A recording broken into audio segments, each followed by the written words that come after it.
Hey guys, welcome to this episode of the Fox Aquatic. I am Kitsu Fox, your host in my day-to-day life, known as Kelly Peterson. The Fox Aquatic is a web show designed to follow my ongoing experiences as a new fish keeper. I have been a fish keeper for just over a year, and I'm going to bring you in on my successes, my failures, all of my new and old adventures, everything I undertake as I go about my ongoing business here. So, we get to this week in my fish keeping, which has been pretty good. This week has been challenging. Last week, my little pony passed away, so I had a really rough week, and I'm still kind of reeling from that. But last week was the week of the Green Bay Aquarium Society swap meet, and I got my cute little Orange Rili shrimp that are over there now. Those of you who are a part of Corvus Oskin's Patreon will have probably seen pictures because I've posted quite a few there, and I quite like to do that. But yeah, so with this super exhausting week, I kind of had a little bit of a medication change, and so I'm dealing with some side effects from that. So it was not the greatest week ever for me. Specifically, I fell off the wagon where my FERT schedule is concerned. And when you fall off your FERT schedule wagon, that happens.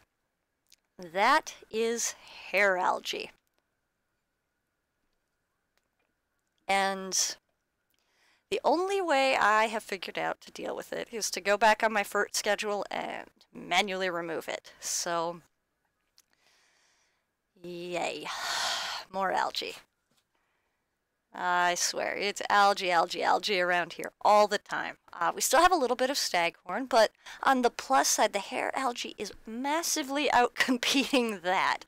The green spot is mostly in remission, so it's just the occasional little dot. And, well, you can't expect to keep a glass box full of nutrients and not have the odd bit of algae. So hopefully I'll be able to manually remove that hair algae, get back on the fertilizer schedule, not slack like I've been doing, and really get that cleared up fast. Shouldn't take too long. I suspect 1 or 2 manual removals, and I'll probably be okay. Now, the other update I have for you concerns my adorable new shrimp, specifically one of them. That one. She's buried already. It was about 2 days after I got her. It was actually on Wednesday, so the day after the live stream. Again, if you follow Corvus Oskin and are part of his Patreon, you would have seen the pictures. Or if you watched his Friday show, because I posted in excitement about it on his Patreon because I needed to talk to people who would understand. So she is buried up and continuing to do well. And it shouldn't take too long, if you'll excuse me for just a moment. It is winter, and that is a problem for everyone. But with her being buried up like she is, I should have shrimplets soon enough. And just this morning, when I was taking this picture, I noticed that one of her buddies is now saddled and posed gorgeously for that picture. You can actually really see the eggs formed up in her ovaries, and hopefully she will drop down and pick up more than my my first buried shrimp, who abandoned about, I'd say 3/4 of what she laid, which I put in. I made basically a miniature version of my media basket and threw that up in the corner by the uptake pipe, and hopefully they'll pull through, but I can make no guarantees. But the ongoing shrimp egg excitement, I'm sure we'll have an update next week, but I suspect it will be the week after that before we're looking for shrimplets real seriously. Right now, I'm just kind of keeping an eye on things and really getting excited as we keep discovering things like this.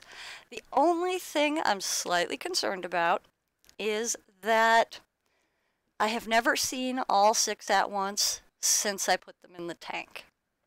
I have seen 2 and 5 and 4 and 3, sometimes even just 1, but I have not counted all 6 in the last week.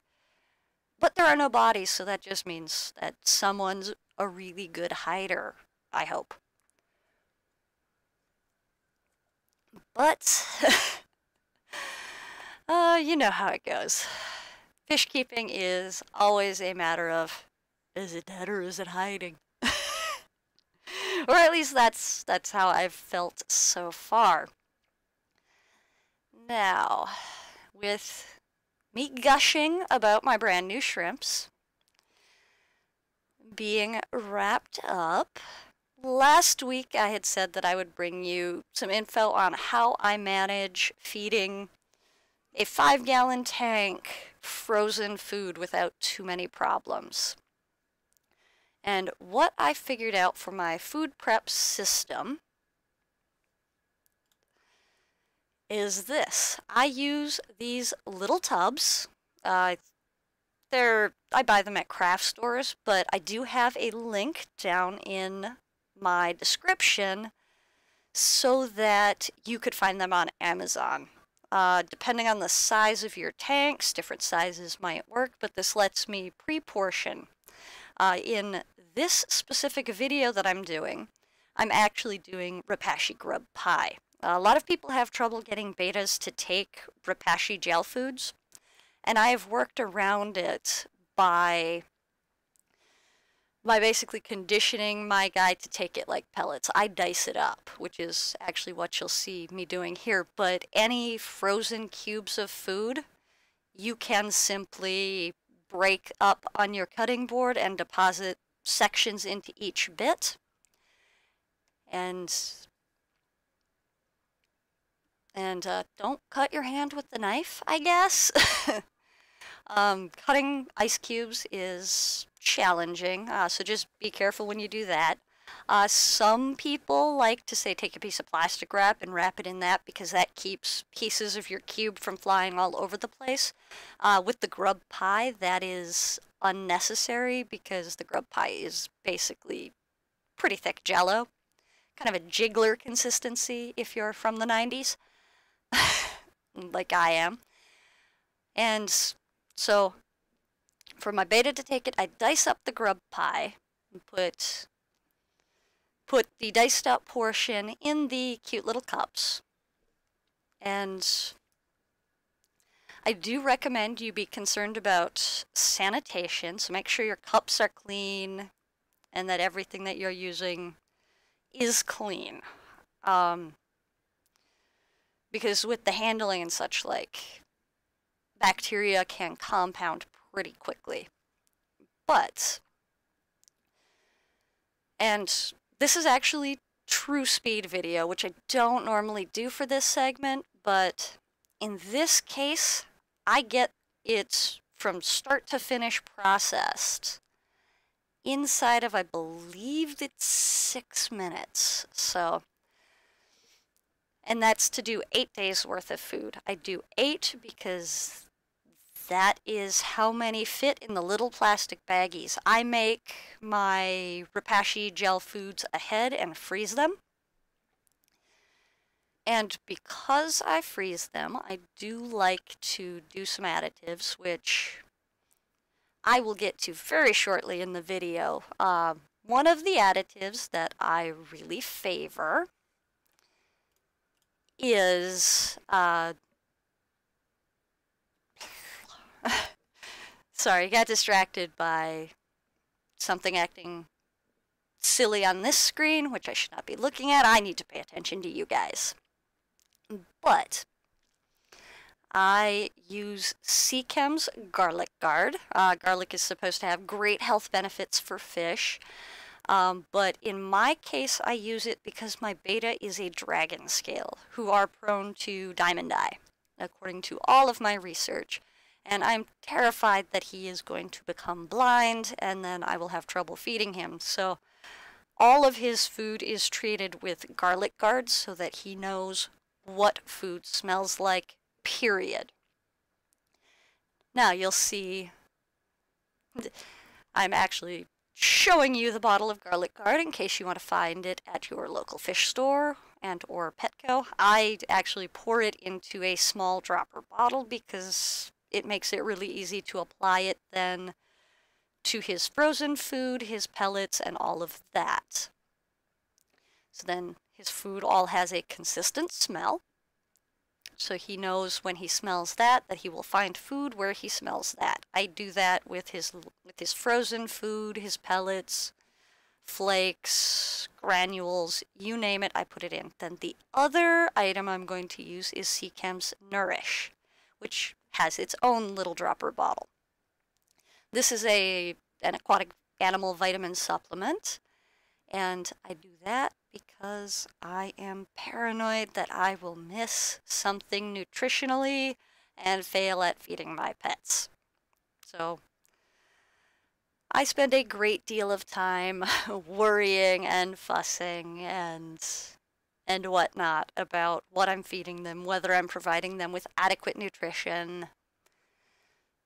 The shrimp have been actually an interesting sidestep because I seasoned out their tank really nicely. We've still got a good coat of algae, so it's really weird with how minimally they require feeding. But at the point in the video, I'm capping the little jars, and once all of the jars are capped, the bulk of the prep process is done. I hope you don't mind. My voice is just a hair scratchy today, and I don't know why. But once they are jarred up, I put them in their storage container, and then I return them to the freezer. In this case, I use a Rubbermaid. For a lot of my frozen foods, I use small snack size Ziploc bags, just because it keeps everything organized. And now my video is looping around to the beginning, but food preparation it's a big deal to me. I spend a lot of time on food prep and worrying about food quality and all of that. The health of my animals are definitely an ongoing concern, and Ash is actually coming out to see. Hi, buddy. Hi, fish. Yes, I'm a little ADD because my fish is hanging out with me. Hey, that rhymed. Well, you know. Apparently, I'm having one of those days. But food prep, I hope, is as big a concern for all of you as it is for me. It is something I am continually concerned about. And I just said that it's been a really long week. Like, really long. But probably later, probably next week, maybe the week after. It depends on when I decide to do it. I will show you how I deal with my dry foods, which I have quite a bit of process I use. I actually store all of my full containers in the freezer also, just to maintain vitamin content and keep moisture out, all of that. But I will share that with you when it becomes more relevant. Now, also relating to last week's things I said. Oh, I just dropped something off my desk. Sorry about that. Relating to last week, I mentioned a 15-gallon column. It's a 15-gallon Aquarium column tank. It's actually behind the camera right now. You'll see the actual tank soon enough, but today you get to see my plans. This is what I have in mind. Ignore the fact that when it comes to hand drawing, I might leave something to be desired. Specifically with these doodles that I did in pen on notebook paper. So, to go over my thoughts, the substrate I'm thinking will be a black sand of some kind, possibly fluorite, maybe black diamond blasting sand, I'm not sure. But I do know that I want the sand in this particular aquarium to be both fine and black because of the stocking plans I have. Now the purple hill that you can see that builds up in the corner all awesomely, that is going to be built out of pieces of slate tile, which I have already acquired. Haven't done much with them, but I got them at Menards, and I believe I'll have to pick up a little bit of PVC because I don't want to build the entire thing out of slate. I'd like to keep some of the weight down. And so I'll build up that hill out of slate, leaving a space at the top where I can mount a driftwood branch. In this case, it's a piece of spiderwood that I already own, that I cannot grab because it is in that tank, and I have stuff on top of that tank. I should have thought about that before the show. So then, I think that will provide a nice feature. I'm going to try to keep that limited to about 1/4 of the tank to keep a good amount of floor space open in the aquarium. I think because of the weight of this particular feature, I will put egg crates down on the bottom of the aquarium just to make sure like no stray sharp edges jab through my glass and cause a water escapage disaster. And then for plants, I want to do the driftwood as sort of an aquatic bonsai. I saw both Corvus and the King of DIY and a whole bunch of other people have done aquarium bonsai, and I think they're super cool, so I need to do one. So I will probably borrow possibly all of the Java moss out of the shrimp's aquarium, because while I was at the swap meet, I bought this. It came in a bag, but I put it in a jar because it needed a home. Guppy grass.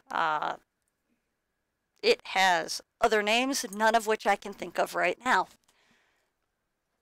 So that guppy grass will probably become the shrimp's guppy grass, and the Java moss will probably go and be in this column.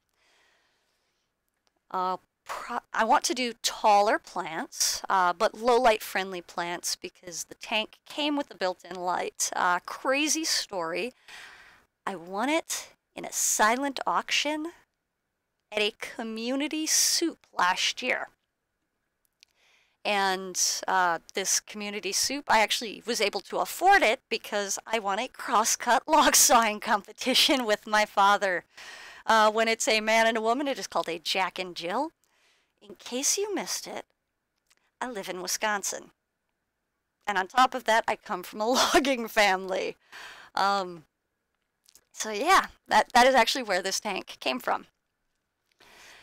Now, going back to plants, I do think I want to do vallisneria of some kind. I have one bit of val up in Ash's tank that grew from an inch tall. Well, actually, it's two pieces now, but they grew from a single inch tall piece that snuck in with the water wisteria that I bought when I first got into plants. So I think I'll go Val, maybe some Anarchus or something like that, and Matala maybe? I don't know. I think a red plant would be cool, but it'll partially depend on what I can get and what comes up. But the details of that will be able to be covered later as they kind of finalize. Stocking, it's going to have pea puffers. I think I'll put 3 in here, then they get 5 gallons apiece. There should be plenty of plants, so we shouldn't have too much kind of grr at each other, so there shouldn't be too much anger. So hopefully those will work well. I want to do coolie loaches down in the bottom because I can't fit a tank big enough to do an eel in this house, so they sound like an awesome, like micro eel-like fish. That, and I kind of like the guys who dig and play in the sand anyways. And then auto-sinkless, because what tank is complete without a couple of auto-sinkless to help you out and, you know, run algae control and such like, especially a planted aquarium. I feel like they're just pretty much a mandatory creature to have in a planted aquarium. So let's see. The only thing I haven't really talked about is the kind of budget I'm working with on this particular aquarium. The budget right now is nothing. So the only parts I'll be able to do until spring dawns and my construction working husband can construct more things than he can in winter are, I've got the tiles already. So with the tiles already purchased, that means I can build the hardscape and get that settled early in. I have the driftwood already, so I can do that. I don't have my substrate yet, so a lot of the final setup will not be able to handle until the substrate is acquired. But I don't know, that shouldn't be too far off. I mean, spring's right around the corner. Now, video recommendation. I actually forgot to write down what I'm recommending, but fortunately, I did figure out what I was going to recommend. Ironically, I talked about his show a bunch during the course of this episode. I love Corvus Oskin's work. I listened to his 3 episodes a week. This particular one was his Monday, which I missed because I was tired and took a nap. Which is not a good excuse for not being there live, but I will be there. Well, I'll be watching the chat room out of the corner of my eye, but I'll probably be playing Minecraft because I'm a dork. I'm a happy dork, though. That's all that matters in life, is that I'm pretty happy. But episode 661. I really enjoyed the episode. It had some good messages. It's super fun to see his ongoing projects. And yeah, that's about all I have to say about that. I didn't spend a lot of time on Fish YouTube this past week. I've kind of been focusing in on myself a little bit and moving forward and just trying to feel a little bit less down. And I'm getting there. I'm getting there. It always gets better. Sometimes it's hard, but it does. Now, I also had other distractions over the course of this week, but yeah, go watch Corvus's show. Watch The Real Fish Talk. He's on that with Corey McElroy from the Aquarium Co-op. I can't say much more than that. They're awesome, they're fun to listen to, and they taught me a huge chunk of what I know about fish keeping now, which for only being in the hobby a year, I feel like isn't completely shabby, but I'm not where I want to be yet. I feel like there's 1,000 things I don't know and I haven't figured out, and that's why I keep listening to them, because I'll learn more and I'll figure more out and I'll just get better and better. I also listen to Corey's show on YouTube stuff, but I'm only kind of borderline. I guess I'm always here, so I guess I do take the show seriously. It's you guys show up, so I feel like I should show up.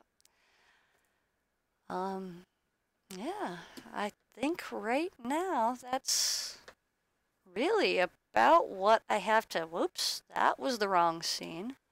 I wanted this one, not the closing credits page. Whoops, jump of the gun, sorry. But I'm telling you, don't try to live stream tired. Bad things happen. At least mildly bad things. But I do have hobbies that aren't fish. Shocking, isn't it? And so I figured before we close the show, I'd talk a little bit about kind of like some real life stuff that went on this weekend. Specifically, I dress up in funny clothes, medieval funny clothes specifically, and I hang out with my friends and pretend to be somebody I'm not. It is live action role play. This past week, it was a political dinner event where we sat down and we schmoozed and cut deals and worked on stuff. Folded hats out of in-game tabloid magazines. If you're from Wisconsin, I suggest Last Hope LARP. If you're not from Wisconsin, I suggest you go to larping.org and find the nearest LARP if you have any interest in the stage at all. Now, refocusing on,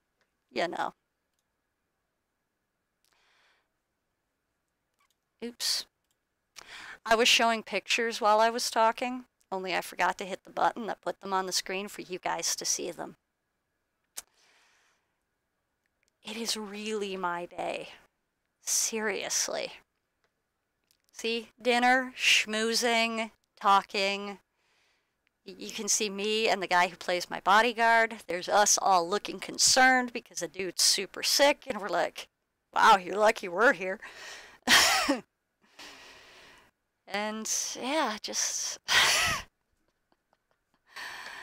it has been a week. Just remember, it always gets better. Oh, I can't believe myself sometimes. Anyways, there are thumbs, they point up and down. I don't care which one you hit, but if you hit the down one, tell me what you think I could do better, such as hitting all the buttons I mean to hit. We'll work on that. Share the show if you think there are people you know who would enjoy it. Comment. I love comments. I'd love to know what you think, what you'd like to hear me talk about, or get my opinions on, or things you think I need to know to become a better fish keeper. The next episode of the show will be... it'll be something. Maybe I'll talk about how I remineralize my water and why I use RO and go through the trouble of remineralizing water, which is a pain in the rumpus room. Don't do it if you don't have to. I have a scale I could review. There's a lot of things I could talk about, and hopefully I will be organized enough to have good clips, good photos, and just good content for you guys next week. And it'll be Tuesday again, 4 p.m. Central Standard Time, as always. And apparently, according to Facebook Messenger, Aquarium Co-op goes live in 30 minutes. You should all be there. because it is a really good show. I am at least going to listen to it. I might actually chat if I come up with things to say. But I'll definitely be watching the chat during that show. I like the Real Fish Talk an awful lot. Let's see. According to my notes, we've covered it all. So I think that's pretty good. We've got no comments in the chat room, so there's nothing to cover last minute. I think it's time to say goodnight and put up the end page. I'll see you guys next week.